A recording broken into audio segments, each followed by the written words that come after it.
Bonjour à toutes et à tous, c'est Jurassic Extreme et aujourd'hui on va parler d'un élément concernant Jurassic Park Survival qui a fait débat.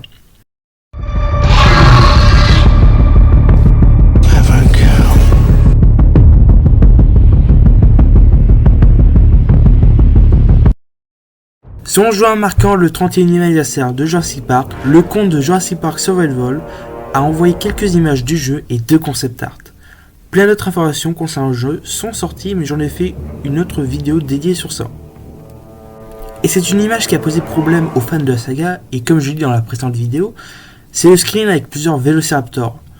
La première fois qu'on le voit, on se dit que tout est normal, mais rappelons que ce jeu est canon, et donc, si on réfléchit bien, à la fin de Jurassic Park, il n'y a plus qu'un seul vélociraptor en vie, comme le montrait également le trailer. Et avec ça, plusieurs théories ont circulé dans la communauté de Jurassic Park, et aujourd'hui je vais vous parler des 2 plus grandes théories de la communauté qui sont cohérentes. Pour cette première théorie, on va partir du côté du film. La théorie voudrait que les raptors vus dans l'image soient ceux qui sont nés dans le film, c'est-à-dire dans la scène de la naissance du vélociraptor au début du film, et lors de la découverte du nid vers la fin du film. Alors pour moi cette théorie n'a pas vraiment de sens et je ne suis pas le seul à avoir eu cette impression, car comme les raptors sont nés 2 jours au début du jeu, ces derniers n'ont donc pas pu être adultes en si peu de temps. On pourrait s'imaginer qu'il y a eu une poussée de croissance, comme ce fut le cas pour Petite Boss dans la série La Colonie Crétacée. Mais une autre solution plus courante, c'est que les vélociraptors sont nés à l'époque où tous les raptors étaient dans leurs enclos. Car rappelez-vous qu'il y avait un enclos proche de celui du T-Rex. Et à cause des attaques répétées et du fait qu'elles se s'entretuaient, certains ont pu naître avant et qu'aucun scientifique ne s'était rendu compte lors du transfert des raptors dans la zone de quarantaine. Passons à ma théorie préférée et qui pourrait être cohérente.